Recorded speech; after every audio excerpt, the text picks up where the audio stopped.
पूर्व सेनाध्यक्ष जनरल मनोज मुकुंद नरवणे की किताब पर मचा घमासान बढ़ता ही जा रहा है। कल दिल्ली पुलिस की स्पेशल सेल ने इस पर एफआईआर दर्ज की है कि अप्रकाशित किताब के हिस्से बाहर कैसे आए।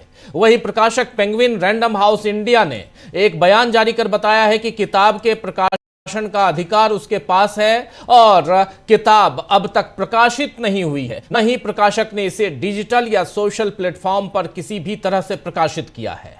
इस बयान को एक पोस्ट के जरिए प्रकाशक ने शेयर किया है, जिसे दिखाते हुए अब मनोज नरवणे, पूर्व सेनाध्यक्ष, उन्होंने भी अपनी चुप्पी तोड़ी है। उन्होंने एक पोस्ट में क्या कुछ लिखा है, देखिए यहां पे साफ साफ मनोज नरवणे ने इसी बयान को, पेंगुइन इंडिया के बयान को यहां कोट करते हुए पोस्ट किया है और इस पोस्ट में लिख रहे हैं कि this is the status of the book, यानी किताब की स्थिति अभी ये है। मनोज नरवणे ने इस पोस्ट के जरिए यह बता दिया है कि पेंगुइन प्रकाशन का बयान ही सही है, जबकि खुद उन्होंने 2023 में किताब प्रकाशन की सूचना ट्वीट के जरिए दी थी। मंगलवार को यानी आज राहुल गांधी ने यही ट्वीट पत्रकारों को सुनाया भी और साथ ही सवाल उठाया था कि वो पेंगुइन प्रकाशन को सही मानेंगे या पूर्व सेनाध्यक्ष को। आइए जरा सुन लीजिए यहां राहुल गांधी क्या कुछ कह रहे हैं, सुनिए जरा। Here is a tweet from Mr. Narawane. ये देख लीजिए please. Can you read, sir, please? Manoj Narawane ji. It's a tweet that says, "Hello friends, my book is available now. Just follow the link. Happy reading. Jai Hind." This is a tweet that Mr. Narawane has made. You can look into the tweet. So the point I'm making is, either Mr. Narawane is lying, and I believe the army chief. Okay, I don't think he will lie, or Penguin is lying. Somebody needs to. Both cannot be telling the truth. Okay. Do you think this is a conspiracy from the government? No. Please listen to what I said. Yeah. Penguin is saying something. They're saying the book is not being published. Right? The book is available on Amazon. General Narawane has tweeted, as I just read to you, that please buy my book.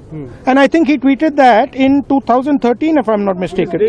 Sorry, तो सुन रहे थे आप, यहां पर राहुल गांधी अपनी बात रख रहे थे। तो असल बात क्या है, किस वजह से मोदी सरकार डर रही है और आखिर क्यों संसद में राहुल गांधी का सामना करने से मोदी डर रहे हैं, इनका खुलासा राहुल गांधी ने कर दिया है। उस ट्वीट को भी आज राहुल गांधी ने दिखाया है। जरा उस ट्वीट को ले आइए, देखिए ये ट्वीट जिसमें मनोज नरवणे ने उस ट्वीट को, पेंगुइन इंडिया के ट्वीट को, जरा इसको और एक्सपोज कीजिए, यहां से आप समझ में आ जाएगा कि hello friends, my book is available now. इन्होंने लिखा था 2023 में, my book is available now, just follow the link, happy reading, जय हिंद। यहां साफ साफ पेंगुइन इंडिया का वी यहां पर पूरा देखिए, प्री ऑर्डर नाउ, ये सब कुछ है। इसी चीज को दिखाते हुए राहुल गांधी पूछ रहे हैं कि कौन सही है, कौन गलत है, कौन सही है, जरा सामने ला दीजिए।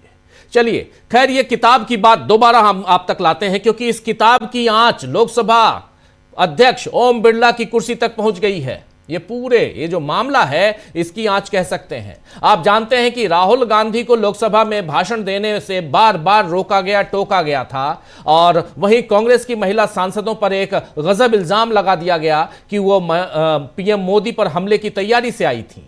इस पर पहले तो लोकसभा अध्यक्ष को चिट्ठी भेजकर विरोध जताया गया महिला सांसदों की तरफ से, और अब पक्षपाती रवैये का इल्जाम लगाते हुए ओम बिरला के खिलाफ अविश्वास प्रस्ताव का नोटिस भी आज दे दिया गया है, और इस पर विपक्ष के कम से कम 118 सांसदों ने हस्ताक्षर किए हैं। कांग्रेस सूत्रों के अनुसार ये नोटिस लोकसभा में कांग्रेस के मुख्य सचेतक के सुरेश ने लोकसभा महासचिव उत्पल कुमार सिंह को उनके दफ्तर में जाकर दिया है। नोटिस के प्रस्ताव पर कुल 118 सांसदों के हस्ताक्षर हैं, दस्तखत हैं, और लोकसभा में कांग्रेस सांसदों की संख्या आप जानते हैं कि 99 है। अब विपक्ष के लोकसभा अध्यक्ष के विरुद्ध दायर इस अविश्वास प्रस्ताव के नोटिस में लगाए गए आरोपों की जांच होगी। नियमों के मुताबिक जांच प्रक्रिया के बाद इस नोटिस पर आगे की कार्रवाई को लेकर सचिवालय विचार करेगा। आपको बता दूं कि अविश्वास प्रस्ताव का यह नोटिस ओम बिरला को पद से हटाने के लिए संविधान के आर्टिकल 94C के तहत दिया गया है। उन पर आरोप लगाया गया है कि वो सदन की कार्यवाही पक्षपातपूर्ण तरीके से संचालित कर रहे हैं। नोटिस में यह भी कहा गया है कि वो सत्ता पक्ष के सदस्यों को पर्याप्त समय सदन में बोलने के लिए देते हैं, जबकि विपक्षी दलों के नेताओं को बोलने का मौका तक नहीं दिया जाता है और बार बार और अनावश्यक रूप से उन्हें रोका टोका जाता है। इसमें 2 फरवरी और 3 फरवरी का विवरण दिया गया है, जिसमें कहा गया है कि लोकसभा में विपक्ष के नेता राहुल गांधी को राष्ट्रपति के अभिभाषण पर धन्यवाद प्रस्ताव पर चल रही चर्चा में बोलने की अनुमति नहीं दी गई। खबर है कि ओम बिरला ने खुद ही सचिवालय को निर्देश दिए हैं कि नोटिस की जांच में तेजी लाई जाए। हालांकि इस प्रस्ताव के ये देखिए ये जो नोटिस दिया गया है, हालांकि ये सिग्नेचर्स देखिए, तमाम सिग्नेचर्स हैं यहाँ पे। इस प्रस्ताव के पारित होने के मौके कम हैं। ये आप जान लीजिए कि सत्ता पक्ष विपक्ष जो है खासकर वो इसे शायद पास न करवा पाए, ये प्रस्ताव गिर जाए। लेकिन फिर भी बहुमत चाहिए उसके लिए, जो विपक्ष के पास नहीं है। आपको यह भी बता दूं कि ओम बिरला के से पहले कुल 3 लोकसभा अध्यक्षों के खिलाफ ऐसे प्रस्ताव आ चुके हैं इतिहास में, लेकिन अब तक किसी के खिलाफ भी ये प्रस्ताव पास नहीं हो सके हैं। देश में किसी स्पीकर के खिलाफ सबसे पहला अविश्वास प्रस्ताव लोकसभा के पहले अध्यक्ष जीबी मावलंकर यानी गणेश वासुदेव मावलंकर के खिलाफ दिसंबर 1954 में लाया गया था। देख लीजिए, पहला अविश्वास प्रस्ताव लोकसभा के पहले अध्यक्ष जीबी मावलंकर यानी गणेश वासुदेव मावलंकर के खिलाफ आया था। उसके बाद 1966 में दूसरी बार तत्कालीन लोकसभा अध्यक्ष सरदार हुकुम सिंह के खिलाफ ऐसा ही प्रस्ताव लाया गया था। और तीसरी बार, जी हां, तीसरी बार 1987 में, उसको भी स्क्रीन पर ले आइए, तीसरी बार 1987 में तत्कालीन लोकसभा अध्यक्ष बलराम जाखड़ के खिलाफ अविश्वास प्रस्ताव लाया गया था। और अब चौथा प्रस्ताव, अविश्वास प्रस्ताव ओम बिरला के खिलाफ लाया गया है। नियमानुसार अब 14 दिन के बाद उस प्रस्ताव का परीक्षण होगा, जब तक लोकसभा अध्यक्ष ओम बिरला सदन की कार्रवाई का संचालन नहीं करेंगे। बिरला के खिलाफ पेश 3 पेज के इस नोटिस में पहला हस्ताक्षर कांग्रेस के नेता केसी वेणुगोपाल का है, जबकि दूसरे स्थान पर जो सिग्नेचर है वो द्रमुक डीएमके के टीआर बालू का है और फिर समाजवादी पार्टी के धर्मेंद्र यादव का सिग्नेचर है। ये जो सिग्नेचर्स हैं उसमें आपको बता रहा हूं। बहरहाल ओम बिरला इस अविश्वास प्रस्ताव से बच भी जाएं, तब भी मोदी सरकार विपक्ष के हमलों से नहीं बच सकती है। आज अमेरिका के साथ ट्रेड डील पर अखिलेश यादव ने जिस तरह से सरकार को घेरा है, वो भी जरा सुन लीजिए। अमेरिका ट्रेड डील यहां क्यों ला रहा हूं वो भी समझेंगे बाद में, लेकिन सुन लीजिए अखिलेश यादव क्या कह रहे हैं। सभापति महोदय, मुझसे पहले अभी जो भारतीय जनता पार्टी की माननीय सदस्य बोल रही थी, और भारतीय जनता पार्टी का ये पक्ष है कि हम लोगों ने दुनिया में बहुत सारे देशों से फ्री ट्रेड एग्रीमेंट कर लिया है। सभापति महोदय, मैं भारतीय जनता पार्टी की सरकार से जानना चाहूंगा, अभी कितने देश और बचे हैं जिससे आप फ्री ट्रेड एग्रीमेंट नहीं कर पाए हैं? कुछ ऐसे भी देश बचे होंगे शायद जिनसे आपकी इच्छा होगी कि हम फ्री ट्रेड एग्रीमेंट कर लें, और सभापति महोदय का फ्री ट्रेड एग्रीमेंट हो भी जाते हैं। जो लोग कभी रुपए के बारे में बहुत चिंता करते थे, कभी कभी उम्र से, कभी कभी दूसरे लोगों की उससे जोड़ देते थे, इतने सब फ्री ट्रेड एग्रीमेंट होने के बाद और अमेरिका से डील नहीं ढील हुई है, उसके बाद हमारा रुपया कहां पहुंचेगा? और अगर यही डील होनी थी तो 11 महीने इंतजार क्यों कराया? अगर यही डील होनी थी सभापति महोदय, तो 11 महीने किस बात का इंतजार था? हमारे कारोबारियों को या हमारे जितने भी उद्योग से जुड़े लोग हैं उनके साथ ये परेशानी क्यों? बजट पर सबसे पहला सवाल यही है कि डील पहले बनी है बजट,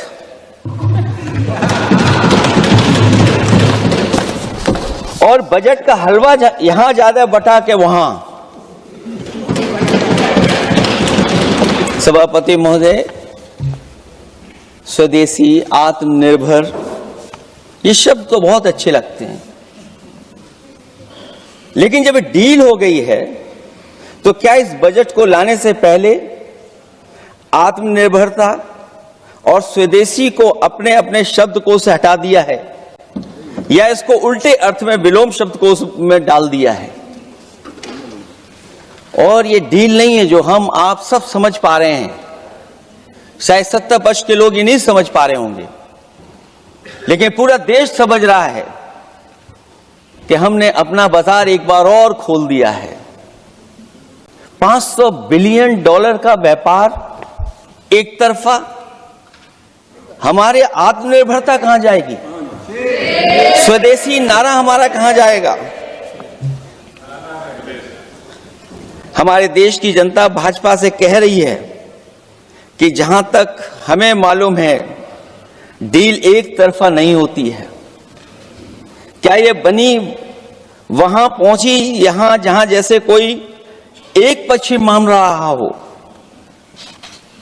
जनता भाजपा से यह भी जानना चाहती है कि 0 बड़ा के 18।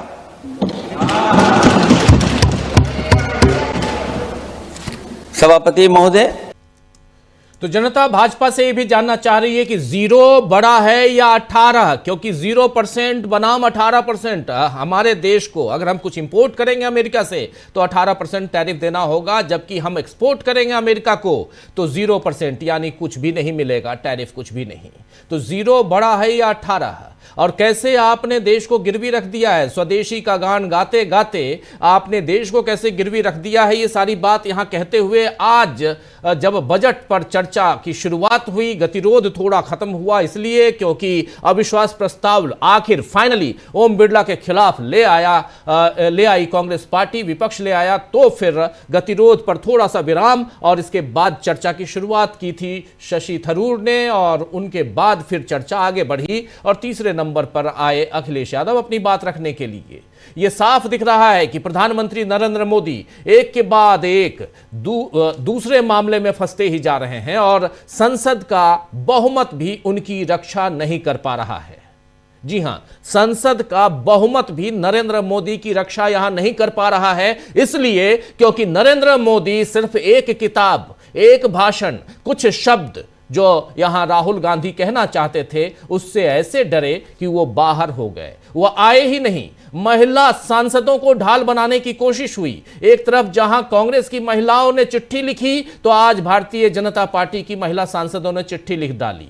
तो ये सब कुछ चल रहा है और इन सब के बीच आखिर क्या छिपा रहे हैं नरेंद्र मोदी, और बहुमत के बाद भी क्यों उनकी रक्षा नहीं हो पा रही है, ये एक बड़ा सवाल है। आइए दोस्तों, आज चर्चा करेंगे कि क्या मोदी सरकार को इस बार विपक्ष पूरी तरह पस्त कर देगा। और ओम बिरला सदन से आउट हैं, 3 दिन और चलना है संसद की इस कार्रवाई को, उसके बाद यानी 13 फरवरी तक, इसके बाद 9 मार्च से शुरुआत होगी और 9 मार्च से जब शुरुआत होगी तो बहस होगी ओम बिरला के ऊपर, और उस बहस में बहुमत नहीं है विपक्ष के पास, भले वो गिर जाए यह अविश्वास प्रस्ताव, लेकिन इतना तय है कि जो 3 पूर्व स्पीकर्स हैं उनमें चौथा नाम अब जुड़ गया ओम बिरला का। और जब भी इतिहास के पन्नों को खंगाला जाएगा, जब शोधार्थी जो है, शोध करने वाले जो विद्यार्थी हैं, वो जब रिसर्च करेंगे कि किन किन लोगों के खिलाफ, किन किन अध्यक्षों के खिलाफ, लोकसभा अध्यक्षों के खिलाफ अविश्वास प्रस्ताव विपक्ष लेके आया, तो उसमें चौथे नंबर पर नाम ओम बिरला का भी आएगा। यानी एक काला धब्बा तो जरूर दिखाई देगा।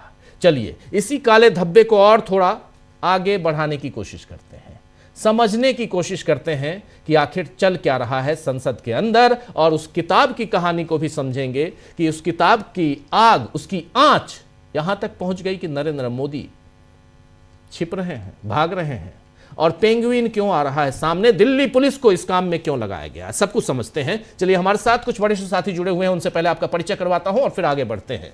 देखिए हमारे साथ इस वक्त 4 वरिष्ठ साथी जुड़े हुए हैं। शकील अख्तर जी जुड़े हुए हैं हमारे साथ अनिल कुमार सिन्हा साहब जुड़े हुए हैं हमारे साथ, अमलिंदु जी जुड़े हुए हैं हमारे साथ, पंकज चतुर्वेदी जी जुड़े हुए हैं। आप चारों का स्वागत इस्तकबाल है, स्वागत इस्तकबाल अब तमाम दोस्तों, साथी, शुभचिंतक आप सबका, जो अब तक जुड़ चुके हैं उनका भी, जो जुड़ने वाले हैं उनका भी। सबसे पहले शकील जी, बहुत ही गहमा गहमी वाला दिन आज, फाइनली अविश्वास प्रस्ताव के लिए ये जो चिट्ठी है, इनको ओम बिरला को हटाने की चिट्ठी आखिर आज स्वीकार कर ली गई। स्वीकार करने में भी कोई अड़ंगा आया था क्या, और के सुरेश ने, जहां तक जो खबर है आप बेहतर बताएंगे, इस चिट्ठी से पहले की कहानी और चिट्ठी से बाद की कहानी ये जरा बताइए, फिर आएंगे हम नरवणे साहब और पेंगुइन इंडिया पे भी। पहले लेकिन ओम बिरला पे।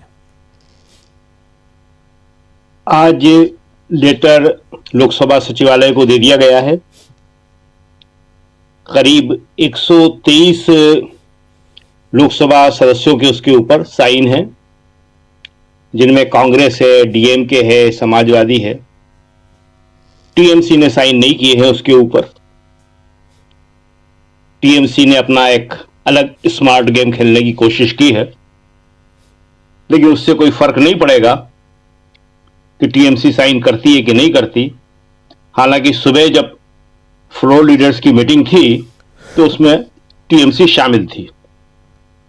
खैर, तो 9 मार्च को जो सेकंड पार्ट बजट सेशन का शुरू होगा, उसमें पहले दिन ही इस पे चर्चा शुरू होगी और लोकसभा अध्यक्ष ओम बिरला उसमें नहीं बैठेंगे चर्चा में। आज भी जैसे ही प्रस्ताव लोकसभा सचिवालय पहुंचा, उसके बाद से लोकसभा अध्यक्ष ने अपने आसन पर नहीं बैठे। देखिए, इसमें जो है क्या होगा क्या नहीं होगा ये तो बाद में मालूम पड़ेगा, लेकिन जैसा हमने कल कहा था कि विपक्ष के पास एक बड़ा हथियार है ये, और ये विपक्ष ओम बिरला के खिलाफ नहीं लाया है। ये उसके हमलों का निशाना प्रधानमंत्री मोदी ही होंगे। मोदी जी ने ही ओम बिरला को सामने लाके खुद को बचाने की कोशिश की है, और ये बात सब जानते हैं, बीजेपी में भी, कांग्रेस में भी और सब जगह। कांग्रेस ने तो बोल भी दिया, प्रियंका ने भी बोला, राहुल ने भी बोला, सबने बोला कि ये प्रधानमंत्री का डर था, वो राहुल का सामना करना नहीं चाहते थे, इसलिए उन्होंने लोकसभा अध्यक्ष को बीच में डाल के उनसे ये कहलवाया। देखिए, होता क्या है, ये रिमूवल का प्रस्ताव होता है, ये इसको जो तकनीकी भाषा है उसमें अविश्वास नहीं कहते हैं, लोकसभा अध्यक्ष को रिमूव करने का। इससे पहले धनखड़ पे लाए थे, आपको याद होगा, धनखड़ का प्रस्ताव स्वीकार ही नहीं किया था। जो उप डिप्टी चेयरमैन है वहां पे, उन्होंने उसको रिजेक्ट ही कर दिया था। लेकिन हुआ क्या, उसके बाद धनखड़ भी अपनी कुर्सी नहीं बचा पाए। उससे पहले पिछली लोकसभा में प्रधानमंत्री मोदी के खिलाफ लाया गया था। क्या हुआ, 2023 में लाया गया था, 2024 में प्रधानमंत्री मोदी 240 पे रुक गए।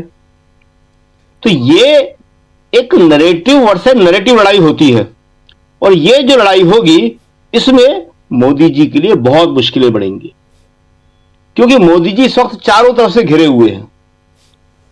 तो ये प्रस्ताव जो है अपने आप में बहुत महत्वपूर्ण है। लोकसभा अध्यक्ष ने तय कर लिया है कि वो जो डिस्कशन होगा इसके बारे में चेयर पे नहीं बैठेंगे। डिसीजन जब तक नहीं हो जाएगा तब तक वो चेयर पे नहीं बैठेंगे। तो ये तो रूल है शकील अच्छा जी। डिसीजन, शकील जी, ये वो अब चूंकि अब वो आरोपी हैं, एक तरह से देखिए तो वो आरोपी हैं, और इसलिए तो रूल है कि वो नहीं बैठेंगे।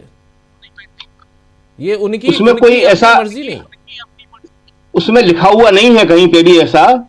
ऐसा जो है उसमें लिखा हुआ कहीं पे भी नहीं है। इसको आप परंपरा कह सकते हैं, इसको आप एक चलन कह सकते हैं। तो ये जो है दर्शकों को बताने के लिए जरूरी है कि क्या होगा क्या नहीं होगा। दर्शकों को यह बात बताई जाना चाहिए कि वो जो है इस दौरान आसन के ऊपर नहीं बैठेंगे। दूसरी बात, जो जनरल नरवाने ने ट्वीट किया है, इसकी उम्मीद सुबह ही थी। जब पेंगुइन से आपने लिखवा लिया, पेंगुइन से आपने करवा लिया, तो आप जनरल नरवाने से भी करवा सकते हैं। लेकिन इशू ये नहीं है। इशू ये है कि क्या किसी ने ये बोला कि टैंक नहीं बढ़ रहे थे भारतीय सीमा में? क्या किसी ने ये बोला कि 2.5-3 घंटे तक जनरल नरवाने इंतजार करते रहे और उसके बाद उनसे कहा गया कि जो उचित लगे करो? इशू ये है अनिर्णय का कि हमारा राजनीतिक नेतृत्व जो है चीन के मामले में, राष्ट्रीय सुरक्षा के मामले में क्यों अनिर्णय का शिकार है। और केवल चीन के मामले में नहीं, अमेरिका के मामले में भी। अमेरिका से आज उसने फैक्ट शीट इशू करी है अमेरिका ने। हम अपनी प्रेस कॉन्फ्रेंस से कर रहे हैं, फैक्ट शीट वो इशू कर रहा है। पहले डील वो बता रहा था और उसने फेक शीट इशू की है और उसमें लिखा है कि दालें भी जाएंगी। अभी तो देखिए अब क्या क्या आने वाला है। तो अमेरिका के मामले में भी अनिर्णय के आप शिकार हो। आज तक आप नहीं बोले कि क्या है डील में, क्या नहीं है। जीएम क्रॉप्स आएंगी, दालें आएंगी, यानी कि कृषि उत्पादन आएंगे, जिसको आप कह रहे हो कृषि उत्पादन नहीं आएंगे। और यहां तक कि आप पाकिस्तान के मामले में भी अनिर्णय के शिकार हो। सीज फायर उन्होंने कहा, आपने सीज फायर कर दिया। और किस वक्त? उस निर्णायक वक्त पे जब हमारी सेना जो है बढ़त लिए हुए थी। तो ये जो इशू है राहुल गांधी ने उठाया है, वो इशू है कि हमारा राजनीतिक नेतृत्व, प्रधानमंत्री मोदी राजनीतिक अनिर्णय के शिकार है, जिसका नुकसान राष्ट्रीय हितों को उठाना पड़ रहा है, राष्ट्रीय सुरक्षा को उठाना पड़ रहा है। देखिए राहुल ने क्या कहा था उस दिन जब उन्होंने इशू उठाया, राष्ट्रपति के धन्यवाद प्रस्ताव में बोल रहे थे अभिभाषण पर। उन्होंने क्या कहा था? पूरी सेना को मालूम है, जवानों को मालूम है। यह इशू है कि क्या सेना को ये सारी घटना नहीं मालूम? आप इससे क्या होगा? क्या पेंगुइन से कुछ भी कहलवा लो, आप जनरल नरवाणे से कहला लो। किताब राहुल के हाथ में है, किताब का कोई उद्धरण देना किसी भी तरह से कोई अपराध नहीं है। और मान लीजिए किताब नहीं है, किताब है ही नहीं, अस्तित्व ही नहीं है किताब का। जनरल नरवाणे का भी कोई अस्तित्व नहीं है। जनरल नरवाणे आज अपने को उस स्थिति में ले आए हैं। राहुल ने कहा था कि मैं जनरल को सही मानता हूं, लेकिन जनरल भी वही भाषा बोलने लगे। तो आप यह भी मान लीजिए कि पूर्व आर्मी चीफ का भी कोई अस्तित्व नहीं है। लेकिन क्या चीन के टैंकों के बढ़ने की घटना सही है या नहीं? उस वक्त जो भारतीय सेना थी, उन्होंने जो महसूस किया कि 1 किलोमीटर दूर है, 500 मीटर दूर है, हम क्या करें, वो उनकी परेशानी सही है कि नहीं, और जो जवाब दिया गया था वो जवाब सही है कि नहीं, जो उचित समझो वो करो। मूल मुद्दा यह है कि क्या आपने 2.5 घंटे पहले ही बोल दिया था, फर्स्ट कॉल के ऊपर आपने जवाब दे दिया था, ओके जाइए गो अहेड? नहीं, आप 3 घंटे तक, 2.5 घंटे तक आप क्यों अनिर्णय के शिकार रहे? तो यह जो है सबसे बड़ा इशू है कि जो आपने राष्ट्रीय सुरक्षा समझौता किया। इसलिए नरवाणे का जो ट्वीट आया है, पेंगुइन का जो आया है, या जो होगा, या एफआईआर होगा, 36 मुकदमे चल रहे हैं राहुल गांधी के ऊपर, एक और चल जाएगा। लेकिन इसमें है क्या? इसमें आप देखेंगे अंत में कुछ भी निकल के नहीं आएगा। राहुल कहते हैं मेरे पास किताब है, राहुल कहते हैं उस किताब से और उस मैगजीन से। अभी आप मैगजीन से कहलवा देंगे क्या? हाँ, जनरल साहब ने कह दिया, हमें लगता है मैगजीन नहीं कहेगी। कह भी सकती है, कोई इसके लिए कोई कुछ नहीं कह सकता आज की तारीख में। कौन क्या कह दे? पुलिस वाले ये दावा करते हैं कि हमारे हाथ में आप किसी को भी सौंप दो, तो कोई अगर पुरुष होगा तो हम उससे कहलवा देंगे कि वो औरत है। पुलिस वाले अपने इंट्रोगेशन में कहलवा सकते हैं। तो आज की तारीख में वही स्थिति है, आप किसी से कुछ भी कहलवा सकते हैं, लेकिन उससे जो सच्चाइयां हैं वो नहीं बदल जाएंगी। और राहुल का ये जो सवाल है कि क्या पूरी सेना को नहीं मालूम, क्या हमारे जवानों को नहीं मालूम, और उनके ऊपर, उनके मनोबल पर इसका क्या असर पड़ा? जी बिल्कुल बिल्कुल। पंकज चतुर्वेदी जी, जरा आपसे समझना चाहता हूं, किताब की आंच यहां तक पहुंची कि ओम बिरला का नाम उन 3 और पूर्व लोकसभा अध्यक्षों के साथ जुड़ गया जिनके खिलाफ अविश्वास प्रस्ताव विपक्ष लेकर आया था इतिहास में।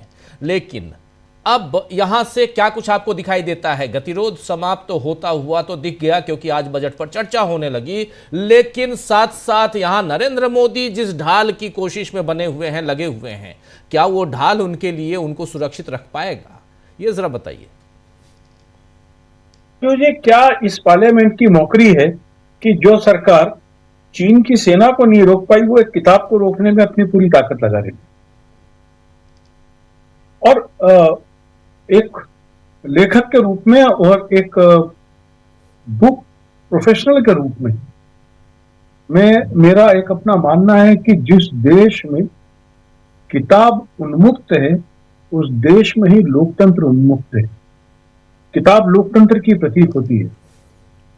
कौन सी किताब कौन पढ़े, किस लेखक को पढ़े, किस भाषा में पढ़े, ना पढ़े, आधी पढ़ के छोड़ दे, ये पूरी छूट एक किताब ही देती है।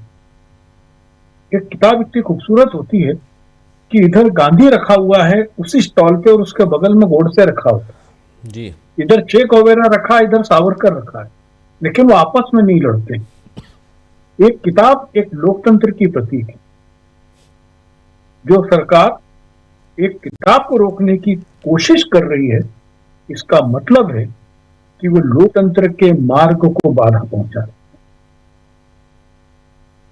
है। सौभाग्य से आज दिन में मैं उस पत्रिका कैरावान के संपादक के साथ में था, उनकी पूरी टीम के साथ में मैंने कुछ घंटे बिताए हैं। तो शकील साहब को मैं निश्चिंत कर दूं कि वो लोग नहीं पलटने वाले। मैं आज दिन में वहीं पे था। अब आप देखिए कि इसके अंदर ऑफिशियल रिकॉर्ड में है, राहुल जी ने तो ट्वीट दिखाया है, मैं व्यक्तिगत रूप से बता रहा हूं, दिल्ली और मुंबई के कुछ बुक शॉप पे वो किताब पहुंच गई थी in physical form, that was sold out, बिक गई। अब ये दावा कर रहे हैं कि हमने इसको वापस ले लिया। आप मुझे बताइए कि किसी बुक शॉप में कस्टमर आए और 100 किताब खरीद के अलग अलग 100 लोग ले गए, क्या किसी बुक शॉप के पास ऐसा तंत्र है कि वो ग्राहक से वापस ले लेगी किताब? देखिए, अब इसके अंदर क्या हो रहा है कि राहुल गांधी और उस पत्रिका को घेरने के लिए दिल्ली पुलिस के कार्रवाई को आप सामान्य मत समझिए। वो लोग, जो मेरी जानकारी है, ऑफिशियल सीक्रेट एक्ट 1923 जिसको 2021 में और कड़ा किया गया था, उसकी धारा 3 और 5 के अंतर्गत तहत मुकदमा कायम कर रहे हैं। ऑफिशियल सीक्रेट एक्ट में ये धारा 3 और 5 है, ये 14 साल की सजा वाली है और उसको इस प्रकार से किया जा रहा है कि जो सेना से जुड़े हुए जो गोपनीय चीजें थी उसको इस जरिए से बाहर लाया गया, जिससे देश की जो स्थिरता है उसके ऊपर। नहीं तो ये किसके खिलाफ? राहुल गांधी के खिलाफ? ये जो मेरी जानकारी है, ये मैगजीन के खिलाफ, राहुल गांधी के खिलाफ, क्योंकि राहुल गांधी पूरी किताब लेके आए हैं ये। लेकिन एक बात बताइए पंकज जी, ये किताब अगर अवेलेबल था पहले ये किताब अवेलेबल थी ना मार्केट में? ये बुक शॉप में थी। बुक शॉप में थी ये किताब?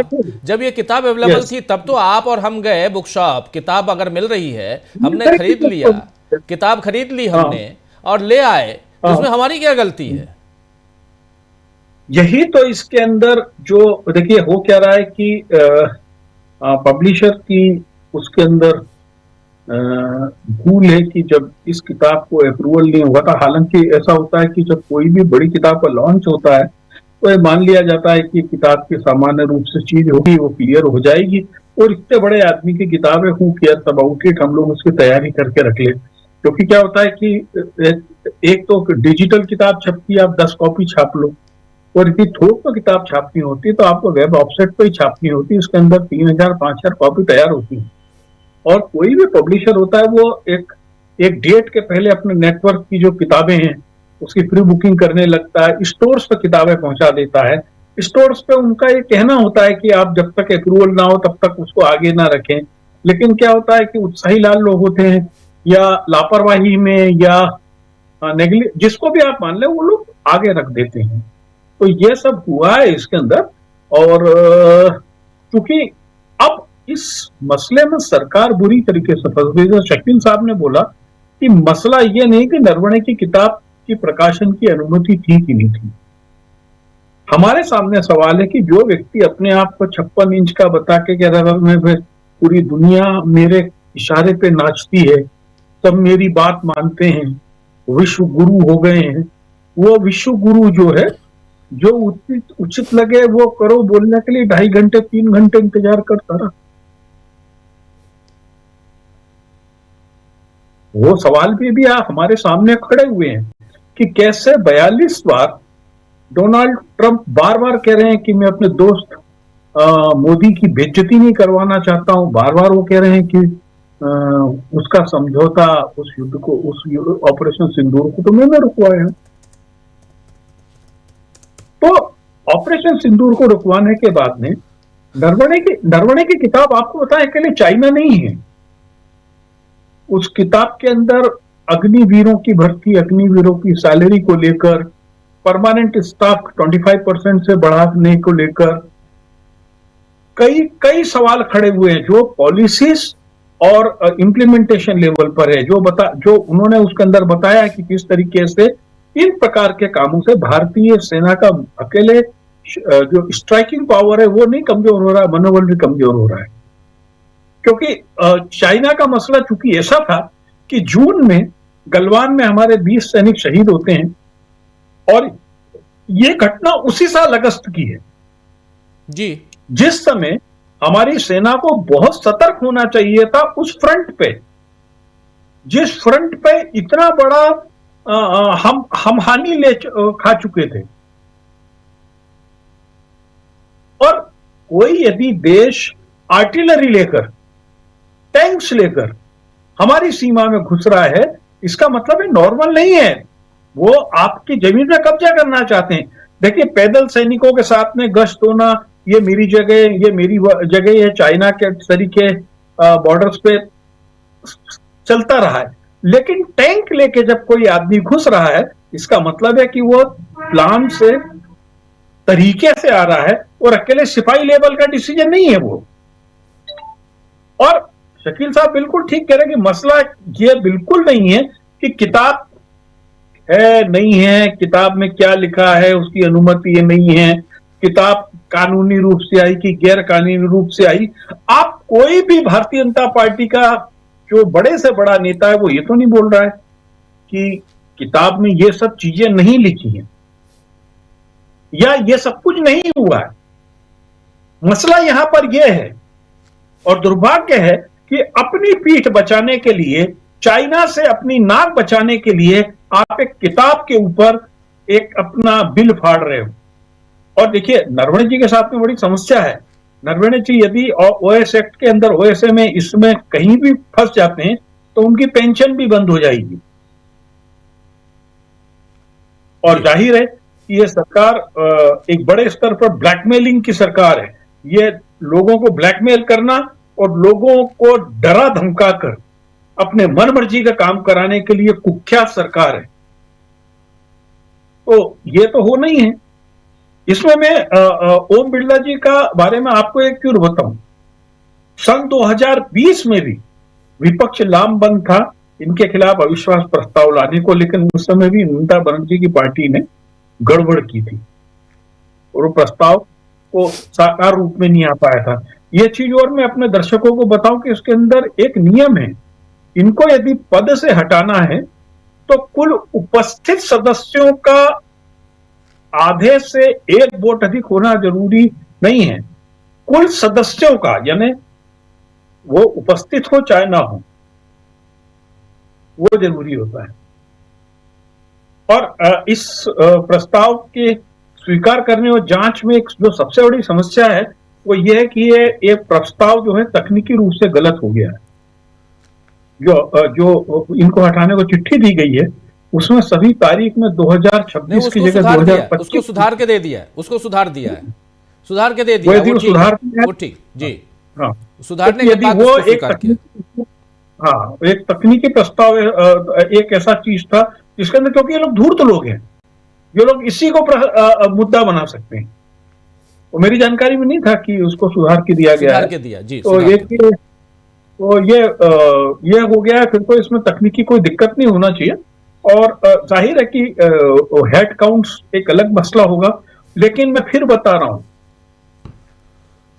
इस रिमूवल प्रपोजल पे भी जब बातचीत होगी तो सदन में चर्चा का स्तर इतना घटिया होगा, सड़क छापो गलीज होगा, निशिकांत दुबे से ज्यादा घटिया लोग आएंगे और वो केवल कीचड़ उछालेंगे। मैं आज अखिलेश यादव का जो अभी हम क्लिप चला रहे थे भाषण की बजट पे, चुटीला है, तीखा है, लेकिन क्या खूबसूरती से बोला उन्होंने जी। इस तरीके की चर्चाओं के लिए भारतीय जनता पार्टी के पास लोग नहीं है। वो सड़क छाप, घटिया, डाइवर्टेड, परवर्टेड माइंड के लोग हैं। तो कोई बहुत हमको उम्मीद तो नहीं है कि इसमें कुछ होगा, क्योंकि किसी का हृदय परिवर्तन हो जाए। फिर ममता बनर्जी का खेल अपना चलता रहता है। ममता बनर्जी और केजरीवाल दो ऐसे लोग हैं कि जब जब राहुल गांधी किसी मुद्दे को गर्म करते हैं, चर्चा में आते हैं, ये दोनों लोग हेडलाइन लूटने के लिए, लाइमलाइट लूटने के लिए कुछ भी कर जाते हैं। काला कोट पहन के कोर्ट में खड़ी हो जाएंगी, चिल्लाने लगेंगी, केजरीवाल अपने तमाशे करने लगेंगे। तो ये इन दोनों के जो बैटरी में जो सेल पड़े हैं वो रेशम बाग नागपुर के हैं, तो इन पे ज्यादा भरोसा नहीं। यहाँ पे पंकज जी, यहाँ पे मामला ममता बनर्जी का फंसा हुआ है। ममता बनर्जी चाहती हैं कि ज्ञानेश कुमार जी के खिलाफ महाभियोग लेके आए, इम्पीचमेंट लेके आए। उसके लिए इनकी बातचीत कांग्रेस पार्टी से चल रही है, क्योंकि सबसे बड़ी पार्टी कांग्रेस पार्टी है। बातचीत अभिषेक बनर्जी का अभी से थोड़ी देर पहले बयान आया है। उस बयान में अभिषेक बनर्जी कह रहे हैं कि हमारी पार्टी की अध्यक्ष ममता बनर्जी ने कहा है कि हम मुख्य चुनाव आयुक्त के खिलाफ महाभियोग प्रस्ताव लाएंगे और हमने पहले ही समान विचारधारा वाली पार्टियों से बात कर ली है और प्रक्रिया जारी है। यदि आप पक्षपातपूर्ण और पक्षपाती तरीके से काम कर रहे हैं तो महाभियोग प्रस्ताव लाना अंतिम उपाय है, जो हम लोग कर रहे हैं और हमारी लगभग बातचीत पूरी हो गई है। यहाँ पर मौखिक तौर पे कांग्रेस पार्टी ने ममता बनर्जी को अपना समर्थन दे दिया है और इधर दूसरी तरफ ममता बनर्जी ने इस मसले पे, मतलब टीएमसी ने अविश्वास प्रस्ताव पर ओम बिरला के खिलाफ इनको समर्थन दे दिया है। यानी दोनों तरफ गिव एंड टेक वाला मामला है। तो ये वो मामला 2020 वाला जो आप कह रहे हैं, वो कहानी यहां रिपीट होते हुए दिखाई नहीं देती है। दूसरी बात, हमारे कुछ एक साथी, जी बिल्कुल, कुछ एक साथी ये भी पूछ भी रहे हैं, कुछ एक साथी की वो जैसे आपने बताया भी कि 2 फरवरी 2026 की जगह 2 फरवरी 2025 लिखा गया था 3 पैराग्राफ में अलग, फिर 3 फरवरी 4 फरवरी, 3 अलग अलग दिनों के जो वहां पर ब्यौरा दिया गया है। इस अविश्वास प्रस्ताव के लिए जो नोटिस थमाया गया आज, उस नोटिस में उसमें टाइपिंग एरर के रूप में 2025 लिख गया था, लेकिन उसको बाद में विपक्षी दलों ने, खासकर कांग्रेस पार्टी ने उसको सुधार कर दूसरा दिया है और सबके सिग्नेचर हैं, 118 सांसदों के उस पर सिग्नेचर हैं और उसको स्वीकार कर लिया गया। ओम बिरला ने कहा है कि इसकी जांच, जो भी इसकी प्रक्रिया है, इसको पूरी कीजिए और तब तक मैं नहीं रहूंगा, यानी आसंदी पे वो नहीं बैठेंगे। बहुत अच्छी बात है। शकील जी ने बताया कि ये नियम तो नहीं है, लेकिन इतना जरूर है कि इसकी कद्र करते हुए लोग उस पर नहीं बैठते हैं, क्योंकि वो खुद आरोपी हैं। अच्छी बात है, वो नहीं बैठेंगे और इतनी उम्मीद की जानी चाहिए ओम बिरला से, क्योंकि उनको जो कुर्सी मिली है वो कुर्सी कहीं ऊंची है, कहीं ऊंची, बहुत ऊंची कुर्सी है। उस कुर्सी की कद्र तो होनी चाहिए। लेकिन आना चाहता हूं अनिल सिन्हा जी आपके पास। जी पंकज जी कुछ जोड़ रहे हैं। पंकज जी मैं आप एक चीज और बताना चाहता हूं कि देखिए, ऐसी परिस्थितियों के लिए हर समय लोकसभा में उपाध्यक्ष होता था और इस परंपरा को भी इस मोदी सरकार ने नष्ट और भ्रष्ट कर दिया। इसलिए 2 बार से कोई उपाध्यक्ष का चुनाव ही नहीं किया, जबकि इन्हीं परिस्थिति को लेकर उपाध्यक्ष हुआ करता था।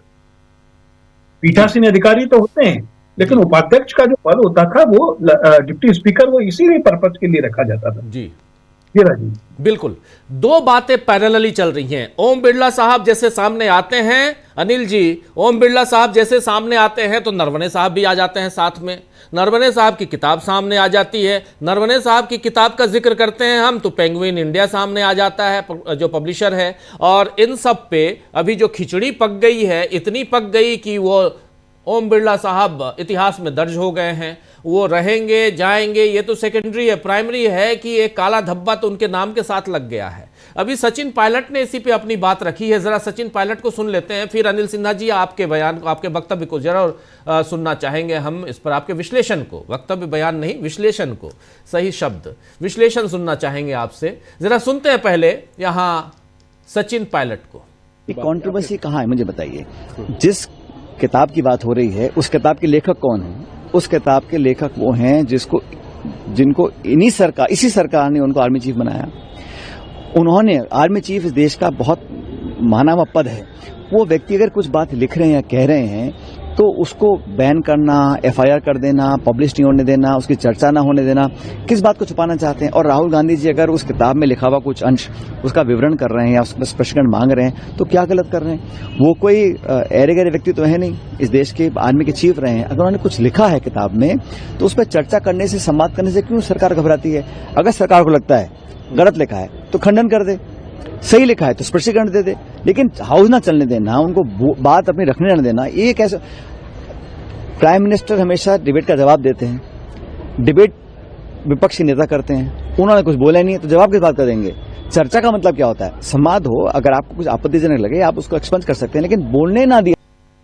तो सुन लिया आपने, यहां साफ साफ सचिन पायलट कह रहे हैं कि भाई वो आर्मी चीफ हैं और अपनी पूरी बात यहां रखते हुए, इस बीच एक जो पंकज जी आपकी बातों को थोड़ा सा अभिषेक बनर्जी यानी टीएमसी ने थोड़ा और क्लियरिफाई करने की कोशिश की है। अभी एक बाइट आई है अभिषेक बनर्जी की जो कह रहे हैं कि अविश्वास प्रस्ताव पे हम भी साथ हैं। जरा सुन लेते हैं बाइट को। वो कह रहे हैं कि कल ही हमने स्पष्ट कर दिया था, फिर उनकी बाइट सुनते हैं, पहले मैं बता देता हूं। कल भी हमने स्पष्ट कर दिया था कि सभी टीएमसी सांसद अविश्वास प्रस्ताव पर हस्ताक्षर करेंगे, लेकिन हमने उन्हें सुझाव दिया था कि सांसदों के निलंबन, विपक्ष के नेता को बोलने न दिए जाने, महिला सांसदों पर झूठे आरोप लगाए जाने और अध्यक्ष के पक्षपातपूर्ण तरीके से काम करने जैसे मुद्दों पर हमने कहा था कि सबसे पहले हमें स्पीकर के विरोध में पत्र लिखना चाहिए जिस पर सभी विपक्षी सांसदों के हस्ताक्षर हों और हमें स्पीकर को 2-3 दिन का समय देना चाहिए। अगर स्पीकर इस पर कोई कार्रवाई नहीं करते हैं तो हमारे पास अविश्वास प्रस्ताव लाने का विकल्प हमेशा खुला है, हमें कोई आपत्ति नहीं है, ये उन्होंने कहा था। उसके बाद अब आगे यहां पर उनकी बात भी सुन लेते हैं फिर अनिल जी आपके पास, क्योंकि विपक्ष किस दिशा में जा रहा है और कितना एकजुट है, ये सारी बातें सामने आ जाएंगी। सुनते हैं पहले। देखिए, नो कॉन्फिडेंस स्पीकर में अगेंस्ट करने का जो मुद्दा है ये कल भी हमने स्पष्ट किया है। कांग्रेस और जितने भी like minded parties India alliance का हिस्सा है कि हमारे जो पार्टी का स्टैंड है, हमें नो कॉन्फिडेंस साइन करने में कोई दिक्कत नहीं है। नो कॉन्फिडेंस रेजोल्यूशन साइन करने में, सबमिट करने में कोई दिक्कत नहीं है। सारे तृणमूल एमपी साइन करेंगे, लेकिन हमारा उनको जो सुझाव था कि पहले आपके जो 4 पॉइंट्स है, जो पॉइंट कांग्रेस की तरफ से रेज किया जा रहा है, एक तो आप देख रहे हैं 8 लोगों को सस्पेंड किया गया है, एक उनके महिला सांसदों के ऊपर झूठा आरोप लगाया गया है, एक प्रतिपक्ष के नेता को बोलने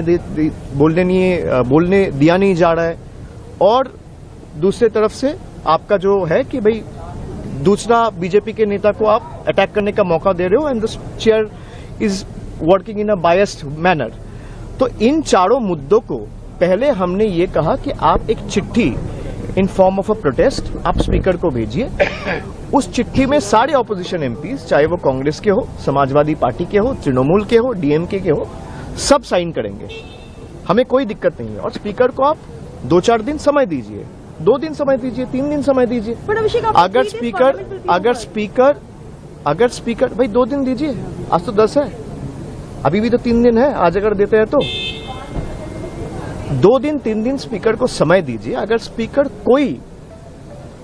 कोई एक्शन नहीं लेता है या उस पर कोई विचार नहीं करता है, then there is always a room to move no confidence, we have no problem. But मेरा सुझाव ये था कि पहले आप एक चिट्ठी दे दो, चिट्ठी देके वो उनको क्लियर कर दो।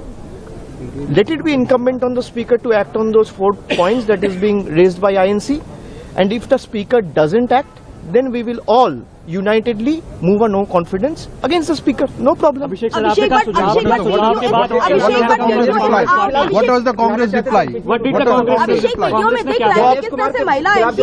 वो आप कांग्रेस से पूछिए, कांग्रेस क्या करेगी उस मेरा सुझाव के ऊपर, वो आप कांग्रेस से पूछिए। मेरा क्या सुझाव था मैं आपको बोल सकता हूँ, आप मेरे से प्रश्न किए, उत्तर तो मुझे देना है।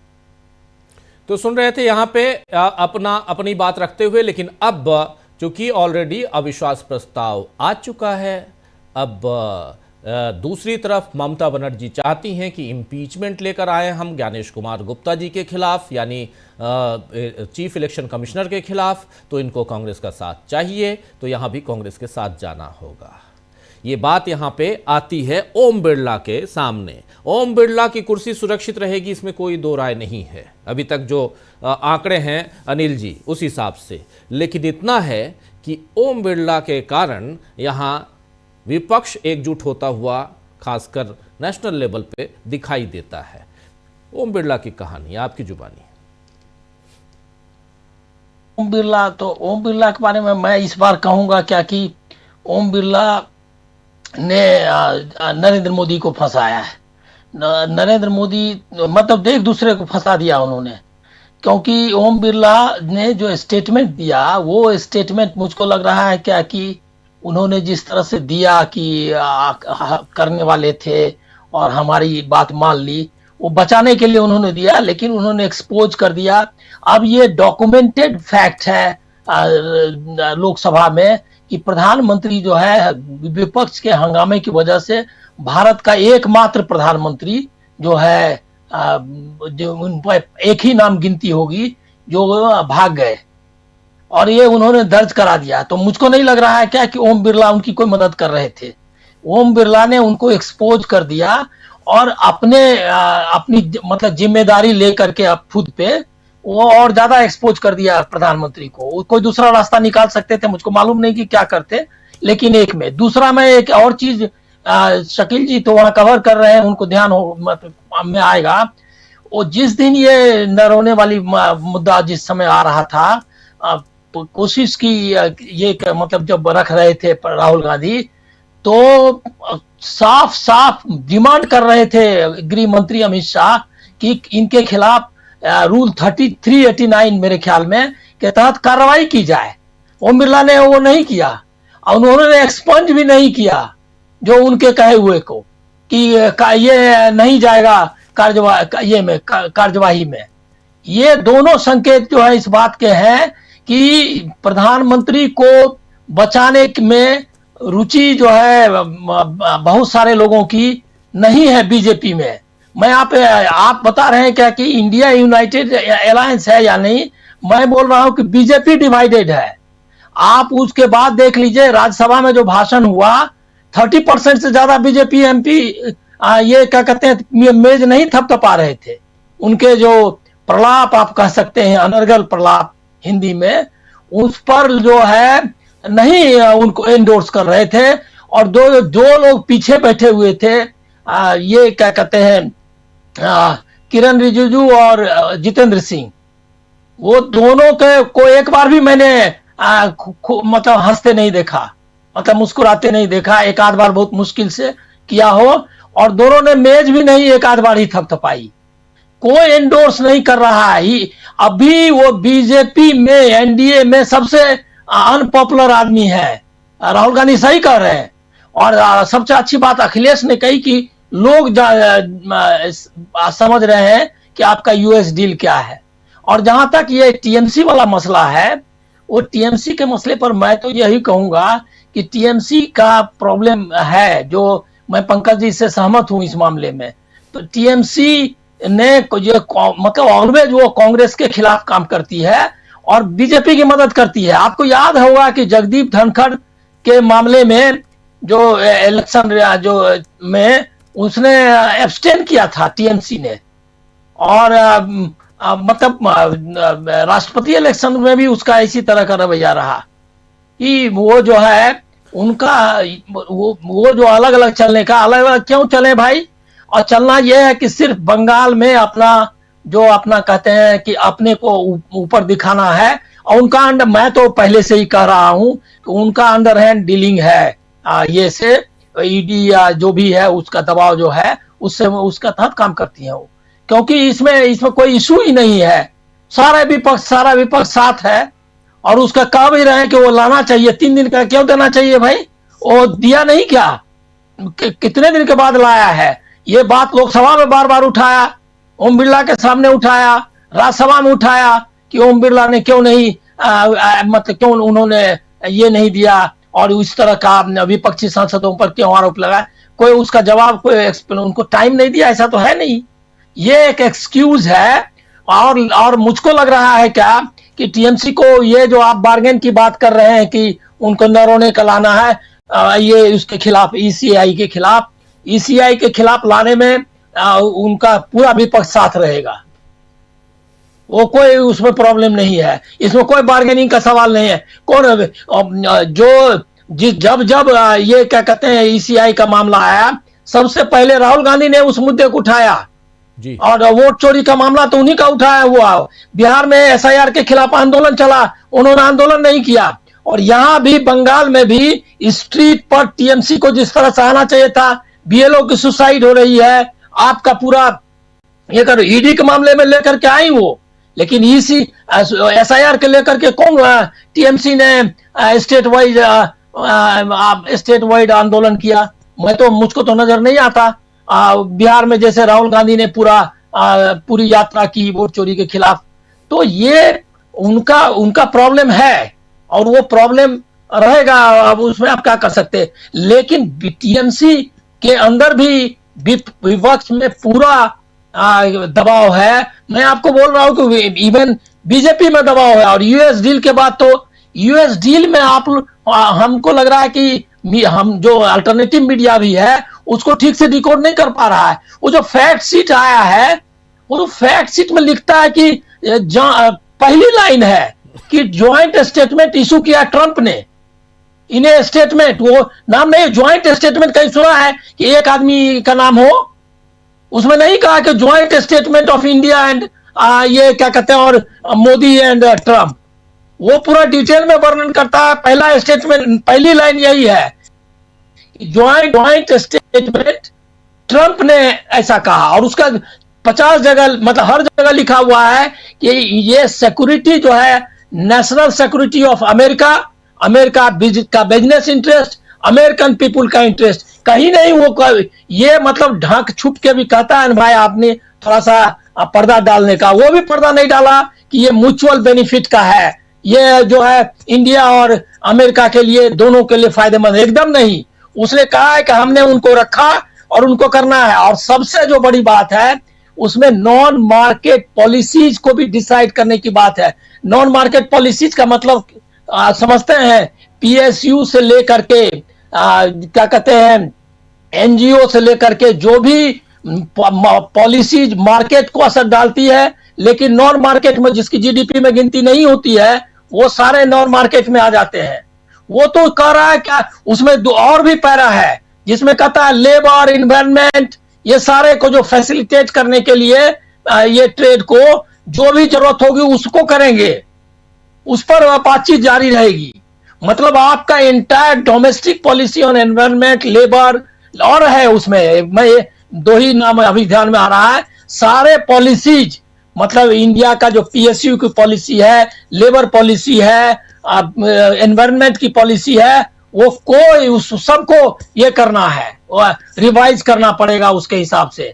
वो तो साफ साफ, वो तो पूरा ये ईस्ट इंडिया कंपनी का आप देखिए क्या कहते हैं, जो जिस तरह से किया और इसका, दोनों में आपको कोई लैंग्वेज का फर्क नहीं मिलेगा। अभी तो मुझको लग रहा है कि ये किताब जो है, नरोने की किताब तो बांटना चाहिए और लोगों को पढ़ना चाहिए, लेकिन पढ़ना चाहिए दादा भाई नौरोजी की किताब, गांधी जी की किताब कि ड्रेन ऑफ वेल्थ कैसे और क्या कहते हैं कॉलोनियलिज्म से कैसे फाइट किया जाए। आप एक अमेरिकन कॉलोनी, वो बोल ही रहा है, उसका आप देखने रहे, वो वेनेजुएला के प्रेसिडेंट को उठा के ले आया, अपने यहाँ ट्रायल कर रहा है। उसके बाद वो कनाडा को कह रहा है कि हमारा कंट्री है, और ग्रीनलैंड को कह रहा है हमारा स्टेट है, मैक्सिको को कह ही चुका है। वो पूरा वो कॉलोनियलिज्म की पूरी घोषणा कर रहा है। और इंडिया को भी उसने बोला, और बोल रहा है क्या कि इसने क्या कहते हैं, इन्होंने इसके लिए माना है, और ट्रेड डील तो है भी नहीं। वो बोल रहा है कि जो बीटीए होगा। अनिल जी उन्होंने तो ये भी कहा कि मैं चाहूं तो नरेंद्र मोदी के पॉलिटिकल करियर को बर्बाद कर दूंगा। ये असली है। आपको पता होगा कि पलासी के युद्ध के पहले मीर जाफर और उसमें जो डील हुआ था, यही डील हुआ था, उसी टाइप का। हम लोगों को जो राष्ट्रीय आंदोलन है और भारतीय उपनिवेशवाद का इतिहास है, उसको भी याद करना चाहिए। कोई जरूरत नहीं है क्या कि जो डिबेट्स हैं वो यही जो अमेरिकी और हिंदुस्तानी जो बिकी हुई गोडी मीडिया के अखबारों के तरीके पे हो। एकदम आप पूरा वो जो फैक्ट शीट है आज, वो फैक्ट शीट में डॉक्यूमेंट ऑफ ये है, मतलब जिसको आप कहेंगे क्या, सरेंडर नहीं, मतलब आपने अपनी सोवरेंटी को खत्म कर दिया है। उस सोवरेंटी को सीज करने का डॉक्यूमेंट है, और वो डॉक्यूमेंट पता नहीं, हमको आश्चर्य है यहाँ के इंटेलेक्चुअल और क्या कहते हैं जो इतने विद्वान लोग हिंदुस्तान में हैं, उनको कोई ये नहीं बोल रहा है सोवरेंटी खत्म। वो बोल रहा है लेबर के बारे में बात करेंगे, ये तो WTO की भी हिम्मत नहीं थी। और कैसा था देखिए मुल्क, कल तक 2014 के पहले, मैं कांग्रेस का कोई समर्थक नहीं रहा हूं, लेकिन कमलनाथ का 2008 का स्टेटमेंट्स देखिए, वो बकायदा बात करता था दोहा राउंड के टॉक्स में, और बाहर आकर के बताता था कि यूएस से जो डील हो, यूनाइटेड स्टेट्स, भारत नहीं दुनिया के तमाम गरीब मुल्कों का, गरीबों को भूखों मारना चाहती है। दीज आर द वर्ड्स, ये बोला, वो स्टेटमेंट है। उसके बाद कहा था कि नहीं, किसी भी हालत पे नहीं होगा, और 133 कंट्रीज इंडिया के साथ था, और उसमें G20 भी साथ था, और साथ में क्या कहते हैं ACP कंट्रीज भी साथ थे।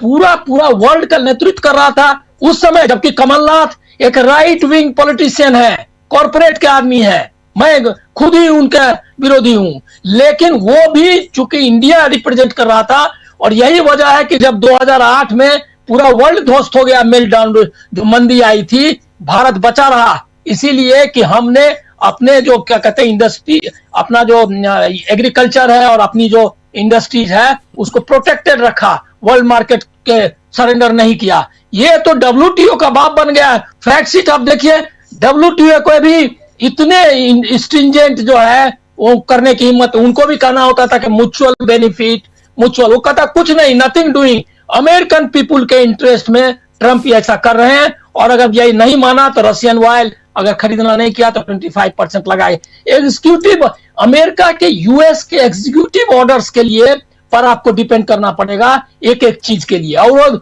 सब वो तो ज्वाइंट स्टेटमेंट में एग्जीक्यूटिव ऑर्डर्स को, कभी किसी ज्वाइंट स्टेटमेंट में आपने देखा है कि एग्जीक्यूटिव ऑर्डर्स को इस तरह रेफर किया हो? मुझको तो याद है न्यूक्लियर डील का भी, न्यूक्लियर डील में भी जब डील हुआ तब जाकर के कांग्रेस ने उसके हिसाब से जो एक्ट बनाया न्यूक्लियर, जो क्या कहते हैं सप्लाई का, वो जो एक्ट बना, वो जब डील हमारा हो गया न्यूक्लियर एग्रीमेंट, उसके आधार पर वहां चेंज हुआ यूएस कांग्रेस का एक्ट, और तब वो फैसिलिटेट किया कि भाई आपका ये अब आपको सप्लाई होगा। ये तो पहली बार हो रहा है कि एग्जीक्यूटिव ऑर्डर पहले और बाद में, मतलब वो हमारे लिए ऑर्डर निकाल रहा है। और ज्वाइंट, अच्छा कोई कंट्री ऐसा कोई तो ज्वाइंट स्टेटमेंट दे रहा है एक आदमी, वो भी वहां से स्टार्ट होगा, और फैक्ट शीट वो दे रहा है, यहाँ का आपका क्या कहते हैं मंत्री बोल रहा है कि भैया ये जो है जयशंकर से पूछो, और जयशंकर कह रहा है कि पीयूष गोयल से पूछो। और फैक्ट शीट वो जारी करके बता रहा है कि पल्सेस भी, उसमें तो कई चीज मैं देख रहा हूं कि जो इसमें नहीं था, वो क्या कहते हैं यहाँ जो ज्वाइंट स्टेटमेंट में, वो सब इंक्लूडेड है। और अब तो उसमें डिजिटल सर्विसेज और इंटेलेक्चुअल प्रॉपर्टी ये सब भी है, वो सब भी लिखा हुआ है। अब इसका मतलब क्या हुआ कि जो आउटसोर्सिंग जो हमारा अभी IT सेक्टर है, उसमें भी कह रहा है क्या कि आपको कोई टैक्स नहीं लगा ले सकते, मतलब आपको फ्री में जो है, हमको जैसे मन होगा जिस टर्म में आपका ये कर देंगे। पूरा इंडिया को पता नहीं किस वजह से अब वो एपिस्टीन है, उसकी वजह या अडानी का केस है, मैं नहीं जानता, लेकिन कोई भी अगर देश का जरा भी ये सेंसिबल आदमी होगा तो वो प्रधानमंत्री पद से पहले ही छोड़ देता, और जो उसको झेलना पड़ेगा, मान लिया एपिस्टीन की वजह से इस्तीफा या होता है अनिल जी, इस्तीफे तो हाँ, नहीं होते, तो ये तो दिक्कत नहीं, है। मैं कहता हूं कि कम से कम लोगों को बोलना चाहिए कि भैया एपिस्टीन वगैरह भी नहीं हम उठाएंगे, अदानी भी छोड़ दो, जो अपना डील मतलब जैसे भी हो, कम से कम जान छोड़ो, देश को तो मत ये करो, थोड़ी बहुत सजा पालो जहां पाना है, लेकिन वो सब तो अब हमको लग रहा है अडानी का डेलीगेशन जाना चाहिए लोगों को कि भैया आप चले जाइए जेल, लेकिन कम से कम जान तो हिंदुस्तान के लोगों का बख्श दीजिए। इस तरह से क्यों पूरा का पूरा कंट्री आपको बचाने के लिए जो है तैयार हो जाए, मर जाए, ये नहीं होना चाहिए। मेरे पास बहुत सीरियस है उसको इस तरह। आपकी चिंता जायज है बिल्कुल। जो कह रहे हैं अनिल जी, बहुत इंपॉर्टेंट बातें कह रहे हैं, और बहुत इसलिए इंपॉर्टेंट है क्योंकि ये अमेरिका के चक्कर में देश किस दिशा में जा चुका है ऑलरेडी, ये इसकी कल्पना आप आज नहीं कर सकते। आने वाला वक्त बताएगा कि किस ढंग से देश बिक चुका है। देश के एक तरफ आज अखिलेश यादव का कह रहे थे, अभी पंकज जी बहुत सही कह रहे थे, अखिलेश यादव का जो भाषण है संसद में बहुत इंपॉर्टेंट भाषण है। उसका छोटा सा अंश आपको सुनाया भी था शुरुआत में, बहुत महत्वपूर्ण है। और उन्होंने राम मंदिर वाले में भी उन्होंने बढ़िया कायदे से धुलाई कर दी, कायदे से धुलाई की। गोली चलाने वाला अभी मंदिर बना रहा है और हमको कहते हो, बहुत सही। तो इसलिए अखिलेश यादव ने बहुत शानदार ढंग से भाषण दिया है और इस बात को बताने की कोशिश की है यहाँ पे कि हमारा देश कैसे गुलाम हो रहा है और गुलामी की तरफ आखिर लेकर कौन गया। नरेंद्र मोदी लेके गए क्योंकि सत्ता उनके हाथ में है और उधर बैठा हुआ अमेरिका का राष्ट्रपति वो कहता है कि मैं जब चाहूं तब भारत के प्रधानमंत्री नरेंद्र मोदी का पॉलिटिकल करियर बर्बाद कर दूंगा। अगर इतनी हिम्मत, और हमारे यहाँ पर अमेरिका के साथ डील हुई नहीं हुई, ऑपरेशन सिंदूर हमने बंद किया नहीं किया, निलंबित किया, सस्पेंड किया, क्या किया, ये सब कुछ वो बताएंगे, अमेरिका बताए आखिर चल क्या रहा है। और लेकिन इन सब के बीच जब संसद जहां से सब कुछ तय होता है, देश को कैसे चलना है ये इसी संसद से इसको तय किया जाता है, देश के कानून बनाए जाते हैं। लेकिन यहां जो चल रहा है वो भी दुर्भाग्यपूर्ण है। अमलेंदु जी बहुत देर से इंतजार कर रहे हैं, जरा आपसे समझना चाहता हूं। बहुत गंभीर चर्चा हो रही है, गंभीर मुद्दे पे चर्चा हो रही है। देखिए 3-4 बहुत महत्वपूर्ण बातें जो आने वाले समय में, हमारे तमाम साथी आप लोग भी ध्यान से सुनिए, आने वाले समय में कुछ शब्द आप लोगों को रटना पड़ेगा, जिसमें एक ये नरवणे साहब की किताब भी आप रट लीजिए। इस किताब की चर्चा और होगी। एप्स्टीन फाइल्स, इसकी चर्चा भी खूब होगी। अदानी साहब का केस आगे बढ़ रहा है, इसकी चर्चा भी होगी। और कितने दिनों तक आप बचाएंगे और कैसे डोनाल्ड ट्रंप, क्योंकि वो आदमी पता नहीं क्या है, आज आपका है, आज आपके पक्ष में बयान देता है, कल आपको गाली देने लगता है, कुछ और कहने लगता है। तो इसलिए आप डोनाल्ड ट्रंप को जितना अपन सरेंडर होंगे उतना ज्यादा देश बर्बाद होगा, और ये तय मानिए। लेकिन अमलेंदु जी आपकी बात ओम बिरला से शुरुआत कीजिए।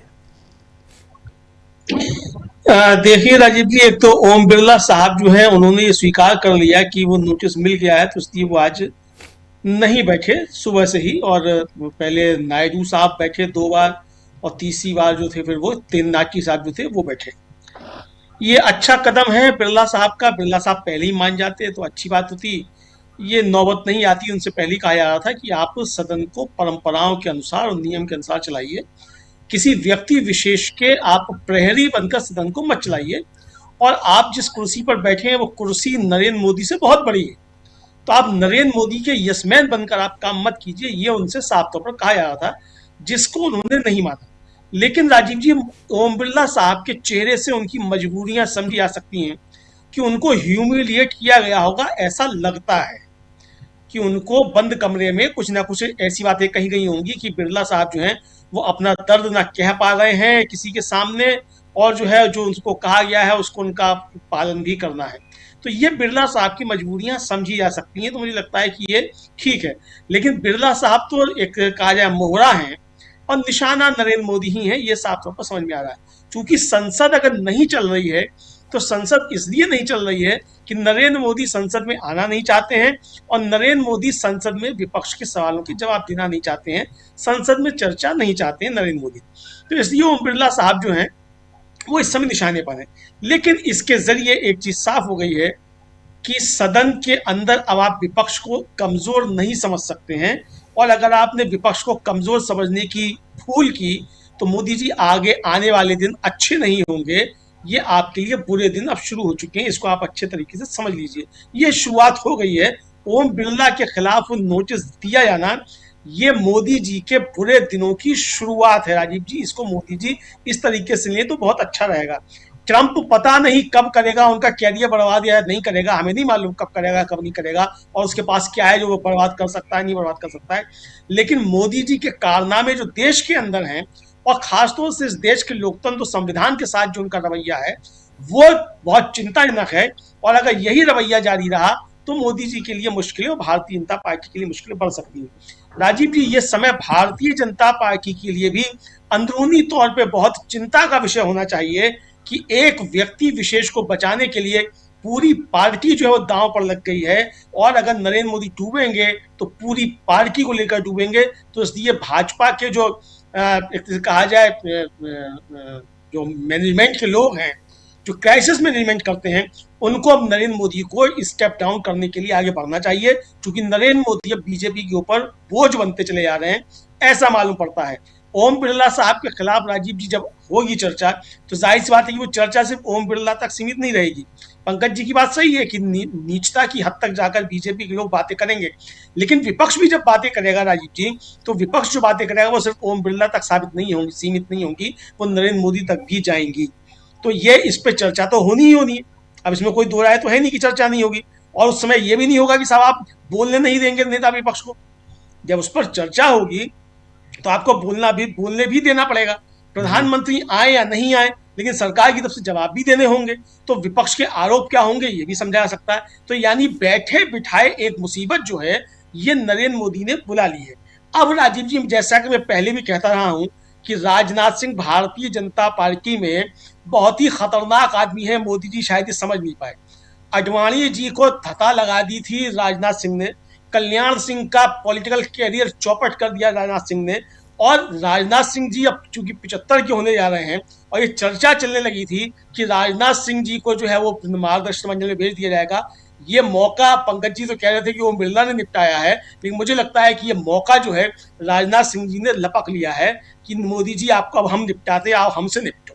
क्योंकि राहुल गांधी ने जैसे ही कहा कि किताब नरवड़े, और राजनाथ सिंह जी उठ के तुरंत खड़े हो गए और कहा कि मैं बहुत कॉन्फिडेंस के साथ कहना चाहता हूं। अरे भाई पहले सुन तो लेते किस किताब की चर्चा हो रही है, क्या कहा गया है, उसके बाद कॉन्फिडेंस अपना दिखाते।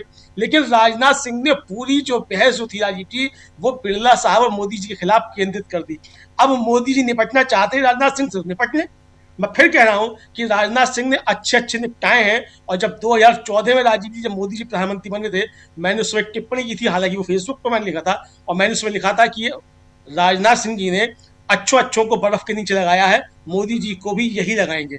तो अब मुझे लगता है कि राजनाथ सिंह जी का समय जो है काफी उज्जवल है, क्योंकि मोदी जी जब उतारे जाएंगे तो भविष्य किसका उज्जवल होगा ये समझा जा सकता है। तो बहरहाल राजीव जी उनकी अपनी अंदरूनी चीजें हैं, लेकिन मोदी जी चाहेंगे। राजीव देखिए, क्यों जरूरी है कि परिवार वाले लोग जो है वो सत्ता संभालें, इसलिए जरूरी है राजीव जी, राहुल गांधी अगर कुछ गड़बड़ करेंगे तो कल को जवाब कौन देगा? प्रियंका गांधी के बच्चों को जवाब देना पड़ेगा कि तुम्हारे मामा ने क्या गड़बड़ की थी। अखिलेश यादव कुछ गड़बड़ करेंगे तो उनके बच्चों को कल जवाबदेही होगी कि तुम्हारे पिता ने ये किया था। ममता बनर्जी अगर कुछ करेंगी तो उनके भतीजे जवाब देंगे, अभिषेक बनर्जी, की तुमने क्या गड़बड़ी की, तुम्हारी बुआ ने क्या गड़बड़ी की थी। लेकिन मोदी जी राजीव जी गड़बड़ करेंगे तो वो तो झोला लेके चल देंगे, उन्हें उनका जवाब देने के लिए कौन आएगा? कोई नहीं आएगा। तो इसलिए बहुत ज्यादा जरूरी है, इसीलिए बहुत ज्यादा जरूरी है। पंकज जी बता रहे हैं आरएसएस देगा जवाब।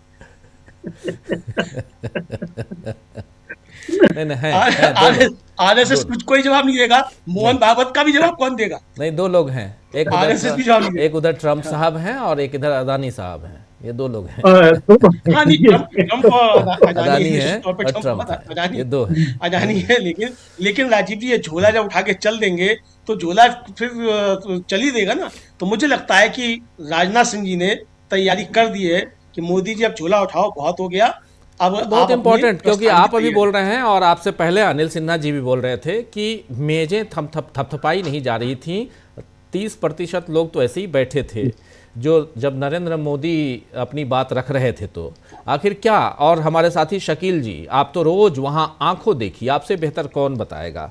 हम लोग तो इधर स्टूडियो में बैठे हैं, लेकिन आप रोज सुबह से लेकर शाम तक आप रहते हैं पार्लियामेंट में। आपसे ज़रा समझूं कि क्या बीजेपी में ऐसी सुगबुगाहट, आप क्योंकि आप सांसदों से मिलते हैं, बात करते हैं, आपसे समझना चाहता हूं, ऐसी सुगबुगाहट क्या आपको सुनाई दिखाई पड़ रही है कि नरेंद्र मोदी से भी बीजेपी के कई सांसद नाराज हैं? दिन बताया था हमने, जिस दिन राहुल गांधी बोल रहे थे और राहुल गांधी के विरोध में कोई खड़ा नहीं हो रहा था, खाली थोड़ी देर के लिए अमित शाह, राजनाथ खड़े हुए। लेकिन आज इस बात को अखिलेश यादव ने बहुत साफ तरीके से बता दिया अखिलेश का भाषण आज बड़ा इंपॉर्टेंट है। आज का सबसे अच्छा भाषण अखिलेश का है। उन्होंने कहा कि किस तरह से दिल्ली और लखनऊ के बीच में जो संघर्ष चल रहा है, डबल इंजन टकराने की बात आज उन्होंने फिर से कर दी। उन्होंने कहा नमस्कार तक नहीं करते हैं। अरे लखनऊ से गए हो, आदाब ही कर लेते। तो अखिलेश ने बता दिया कि किस तरह से लखनऊ और दिल्ली के बीच में सत्ता संघर्ष चल रहा है। उन्होंने बहुत साफ साफ तौर पे कहा कि ये जो है गंगा जो है उल्टी बहने वाली है। जो हम लोग बात करते हैं कि हवा खराब हो गई, पानी खराब हो गई, मगर वो हवा खराब पानी खराब तो जनता के लिए है, मेरे लिए है, सबके लिए है, बस सरकार की भी हवा खराब हो गई है। तो आज अखिलेश ने इन सब बातों को बहुत अच्छी तरह कहा। और कल जो है आरएसएस चीफ मोहन भागवत ने 75 साल का फिर से जिक्र किया। उन्होंने कहा कि मैंने लिख दिया है संघ को कि मैं 75 का हो गया हूं, फिर से याद दिलाया उन्होंने। तो ये सारी बातें चारों तरफ से हो रही हैं, सब जगह इनकी चर्चा है, क्योंकि मोदी जी जो है जिस तरह से उन्होंने सरेंडर किया है ट्रंप के सामने। आज राहुल ने उस फोटो को मकर द्वार के सामने जो लगा हुआ था नरेंद्र सरेंडर का, उसकी तरफ इशारा किया जो प्रेस से बात कर रहे थे कि इसमें ही सच्चाई छुपी है सारी, इसे देखिए आप। और यही सच है।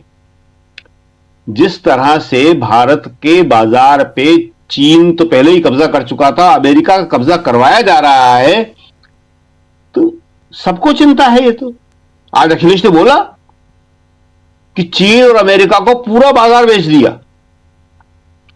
चीन हमारी जमीन पर भी और बाजार पर भी सब जगह है। तो ये सारी चिंताएं तो सबको हैं और ये सारे के सारे सवाल हो रहे हैं। अखिलेश का भाषण जो हम जिक्र कर रहे हैं बड़ा इंपॉर्टेंट था। उन्होंने आज जो है कहा कि बुलडोजर सरकार है। उन्होंने अहिल्या की मूर्ति, मणिकर्णिका घाट, इन सब का जिक्र किया। उन्होंने कहा बुलडोजर सरकार जो है लोकतंत्र को ही बुलडोजर से कुचल देगी।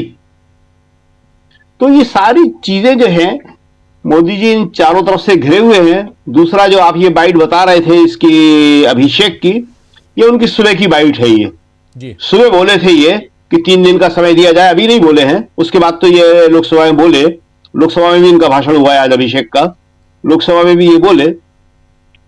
तो जहां तक मुख्य चुनाव आयुक्त के खिलाफ महाभियोग लाने का सवाल है, तो कांग्रेस ने तो कभी इसके ऊपर सवाल ही नहीं उठाया। कोई इसके ऊपर कोई इश्यू ही नहीं है। कांग्रेस इसके लिए हमेशा तैयार है। और लोकसभा अध्यक्ष के लिए 3 दिन के समय की बात उन्होंने सुबह की थी, तो उनको बताया भी गया था कि उससे पहले महिला सांसद जो है हमारी चिट्ठी लिख चुकी हैं, ये अभिषेक को बताया गया। तो अगर उन्हें बात करना होती तो महिला सांसदों से बात कर सकते थे, लेकिन न प्रधानमंत्री ने करी, न स्पीकर ने करी। तो वो एक राजनीति है। आपको याद होगा तो हमने 2-3 दिन पहले ही बताया था, और यह भी बताया था कि ये सुबह मीटिंग में शामिल होते हैं, वहां कई बार समर्थन देते हैं और कभी नहीं देते हैं। ये जो है जिस तरह समाजवादी पार्टी, डीएमके खुल के समर्थन कर रही है, एकजुटता दिखा रही है, ये ममता उस तरह नहीं दिखा रही। आज आम आदमी पार्टी ने भी कहा कि हम पूरी तरह से लोकसभा अध्यक्ष के रिमूवल के प्रस्ताव के समर्थन में हैं। तो ये सारी चीजें हैं राजनीति की, बहुत सारी चुनाव है बंगाल में, किस तरह से क्या होगा क्या नहीं होगा कहना मुश्किल है। तो सवाल जो मुख्य है वो यही है कि जो नरवणे साहब की किताब पे हमने सुबह लिखा भी था इस बात को कि ये शायद 3 प्रसिद्ध कोट 12 साल में आए हैं, उद्धरण ऐतिहासिक। एक, न कोई घुसा है न कोई है। दूसरा, जो उचित समझे वो करो। और हमने कहा था तीसरा ये शायद आने वाला है, न कोई किताब है न कोई किताब छपी है। ये भी आ गया। और अब शायद ये आएगा, ये भी कहा जा सकता है हु इज नरवणे, नरवणे कौन है, कहां है नरवणे, वेयर इज नरवणे। तो ये सब हो सकता है, क्योंकि हमने बताया ना कि इंस्पेक्टर मातादीन चांद पर सारे लोगों ने पढ़ा होगा। तो इंस्पेक्टर हरिशंकर परसाई का है, तो इंस्पेक्टर मातादीन कहते थे बताइए क्या काम करना है, औरत को आदमी, आदमी को औरत, सब कर सकते हैं जो भी हो, कोई प्रॉब्लम नहीं है। एक बार मेरे इंट्रोगेशन में आदमी आ जाएगा तो मैं जो कहूंगा वही कहेगा। तो इस वक्त सरकार इतने पावर में है कि उसने पहले पेंगुइन से कहलवाया। पेंगुइन अंतर्राष्ट्रीय है, प्रकाशक बहुत बड़ा। इस समय पंकज जी तो ज्यादा जानते होंगे, इन सबके वो जानकार हैं। हमारे ख्याल में नंबर 1 पे पेंगुइन चल रहा है इस वक्त। वो बोल देता है। और नरवणे साहब आर्मी चीफ से हमें तो खैर थी उम्मीद, बहुत सारे लोगों को नहीं थी। जब मैं सुबह लिखा तो लोग कह रहे थे आपने कुछ ज्यादा नहीं लिख दिया। हमने कहा देखते हैं, आर्मी चीफ भी बोल गए। कारवा का सही कहा पंकज जी ने, हमें भी उम्मीद है कि वो नहीं करेगा। सही बोला उन्होंने, उनकी जो बात हुई है हमें भी लगता है कि वो डटे रहेंगे। वो हैं वो ऐसे लोग। तो मालूम पड़ता है जैसे राहुल है, तो राहुल के बारे में सब जानते हैं कि राहुल ने जो कह दिया वो कह दिया। आप ये नहीं सोच सकते कि वो बदल जाएंगे। तो होता है ऐसा, लेकिन ये इस तरह से चीजों के बदलने से, न बदलने से, राहुल पे मुकदमा करने से, ऑफिशियल सीक्रेट एक्ट लगाने से क्या राहुल पे फर्क पड़ जाएगा? कोई फर्क नहीं पड़ेगा। राहुल को धक्का देके सड़क पे गिरा दिया गया था जब हाथरस जा रहे थे। राहुल का मकान खाली करवा लिया था। लोकसभा सदस्यता छीन ली गई थी राहुल की। राहुल से लगातार पूछताछ करी ईडी ने, सब कर लिया इन्होंने। तो ये जो है एक्ट लगाए, एफआईआर करे, मूल मुद्दा वही है कि क्या चीन के टैंक भारतीय सीमा में घुस रहे थे या नहीं, उनके साथ चीन की फौज भी थी या नहीं। हमारे आर्मी चीफ ने राजनाथ सिंह, जयशंकर और सुरक्षा सलाहकार से फोन करके पूछा कि सर क्या आदेश है, कि नहीं। 3 घंटे तक नहीं बताया गया, ये इशू है। और 3 घंटे बाद जो कहा गया कि जो उचित समझो वो करो, 3 घंटे पहले कह देते आप।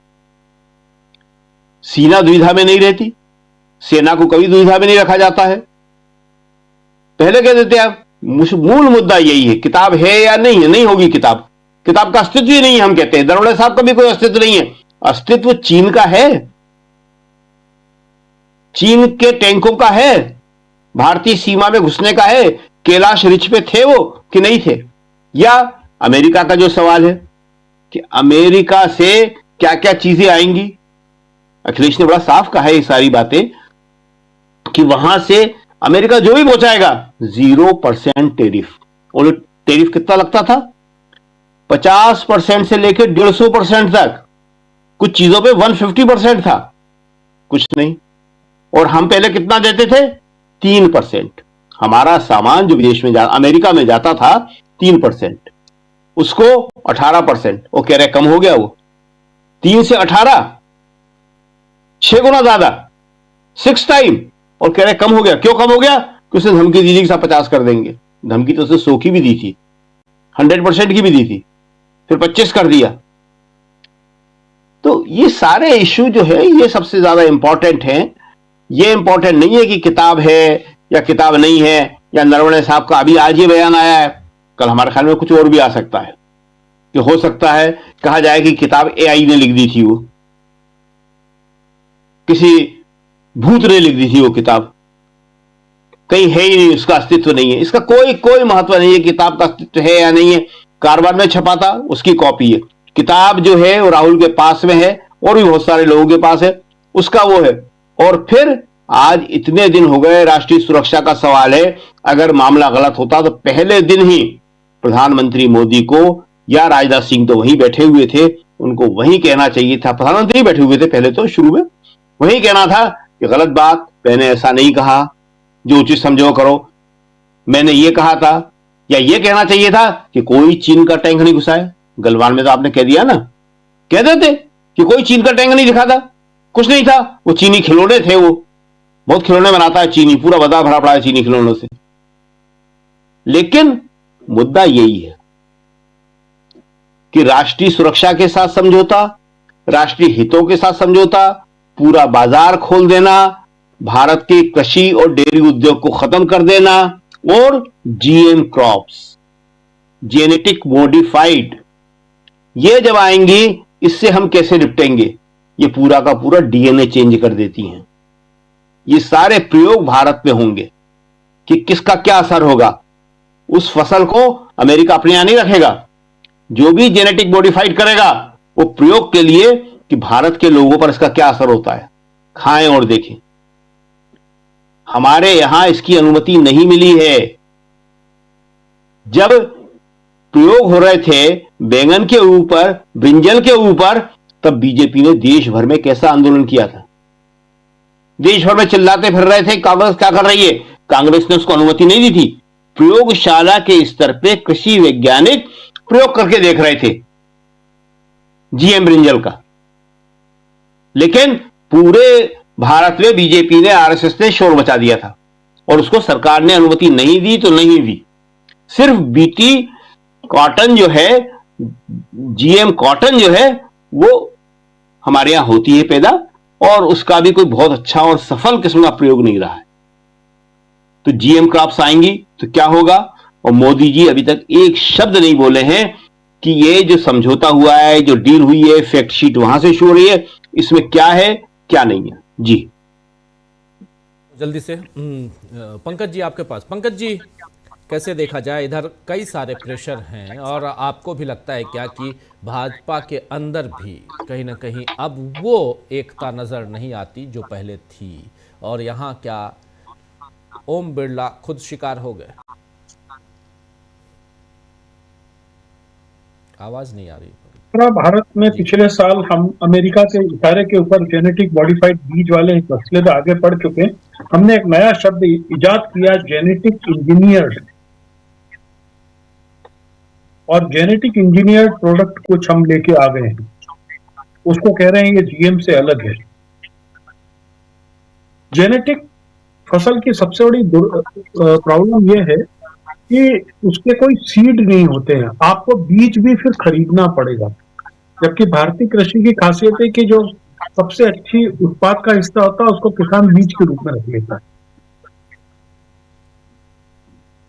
अब देखिए इसके अंदर मैं अब इस मसले पे आता हूं। आप याद करें कि Anil Ambani, Rafale deal, Israel, ये सब बड़ा मिला जुला खेल है। एप्स्टीन फाइल में जो एक शब्द आया है ना, लंबी सी सुनहरे बाल वाली स्वीडिश महिला, ये लगभग खेल उसके आसपास ही घूम रहा है। आप सोचिए कि ये सरकार की क्या प्रॉब्लम है कि एक तरफ ऑपरेशन सिंदूर में इनके सहयोगी इजराइल होते हैं और दूसरे तरफ इनके सहयोगी तालिबान होते हैं। यह जो सरकार है, इजराइल और तालिबान के बीच में जो सामंजस्य बिठाए हुए है, इस कठपुतली की जो डोर है वो तो सीआईए के पास है। और बार बार अभी फिर से सुब्रमण्यम स्वामी ने बोला कि आखिर क्या क्या सामग्री चाइना और अमेरिका मोदी जी की संभाल के रखे हुए, इसलिए वो उनको ब्लैकमेल कर रहा है।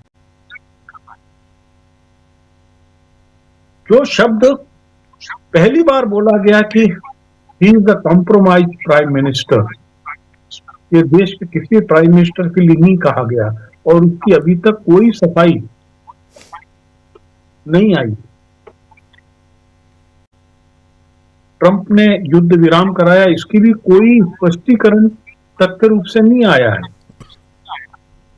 हमारा ऑपरेशन सिंदूर में क्या नुकसान हुआ, इसको लेकर पार्लियामेंट में बयान और कुछ आता है और जो हमारे सेना के अफसरान हैं वो पब्लिक मीटिंग में कुछ अलग अलग बोलते हैं जी। एक आश्चर्य देखिए कि भारतीय जनता पार्टी से जुड़े मसलों में सेना हर समय विवाद का मुद्दा क्यों रहती है। वीके सिंह को लेकर विवाद हुआ,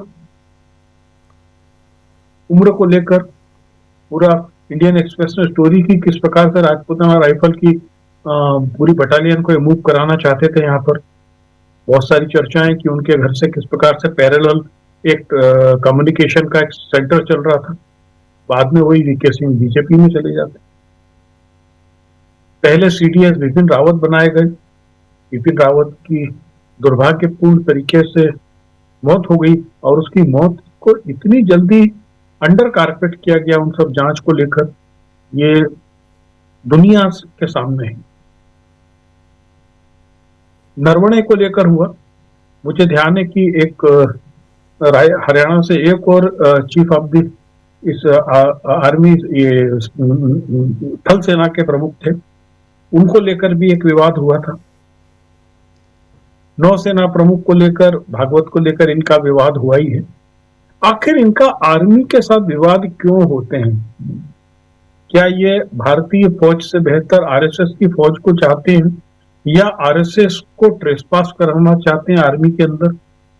ये एक बहुत बड़े सवाल है जी। और वो जो सवाल हैं उसमें एब्स्ट्रीम फाइल के अंदर बहुत सारी चीजें छुपी हुई हैं, क्योंकि ये सब इनकी हरकतें जो हैं ये चारित्रिक हरदीप पुरी आखिर एक ऐसे व्यक्ति के संपर्क में इतने लंबे लंबे पत्र व्यवहार क्यों कर रहे हैं? किसी को भारत का वीजा दिलवाने के लिए क्यों प्रयासरत है? या अनिल अंबानी जो पूरा देश जान रहा था कि ये दिवालिया हो चुका है, उसको आपने एक जहाज के रखरखाव का ठेका कैसे दे दिया? सुरक्षा को लेकर सवाल भारतीय जनता पार्टी को लेकर हर बार घेरते रहे हैं। इस दुनिया की सबसे बड़ी राजनीतिक दल का राष्ट्रीय अध्यक्ष सुरक्षा बलों के नाम पर दलाली लेते हुए कैमरे के सामने पकड़ा गया, कोर्ट से सजा हुई, हाई कोर्ट से सजा हुई, जेल गया,